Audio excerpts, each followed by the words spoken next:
তো বর্বর আমার খালু তো সমাজও আসেনি রে, সাবধান।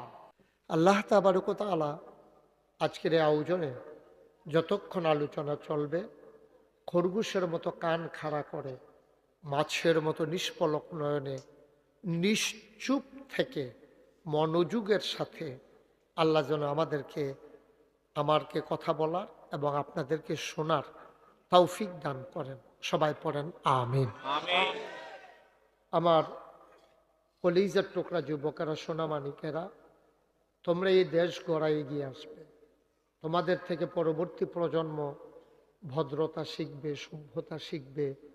তোমাদের যারা ছোট, এটা মনে রেখেই আমাদেরকে চলতে হবে। আল্লাহ যেন কবুল করে। সবাই পড়েন আমিন। বন্ধুগণ, আল্লাহ তাবারক ওয়া তাআলা বড় আদর করে আমাদেরকে মানুষ বানিয়েছেন। মানুষ কিন্তু আমরা ছিলাম না। এই দুনিয়াতে ছিল জিন আর ফেরেশতা। তো জিনদেরকে আল্লাহ পাঠায়, তখনও মানুষ বানান না। তো জিনদেরকে আল্লাহ পাঠাইলেন। জিনের ইবাদত বন্দিগি ভুলে আল্লাহর নাফরমানিতে লিপ্ত হলো। নাফরমানি কারে কয়? নাফরমানি হলো, মনে করেন আমি আপনার একটা উপকার করলাম, আপনি আমার উপকারটাকে অস্বীকার করে ফেললেন। এটারে নাফরমানি কয়, নিমকহারামি কয়, তারপরে নাশুকুরি কয়, যে কেমন বেঈমান কয়, এটি নানান তান কয়।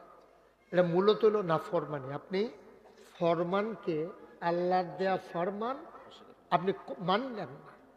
তো জিনদেরকে বানাইলো যেই কাজে, জিনেরা করলো কি, এই কাজ না কইরা মারামারি, ফিডাফিডি, ঝগড়া বিবাদ, খুন খারাপি, এইসবের ভিতরে লিপ্ত হয়ে গেছে।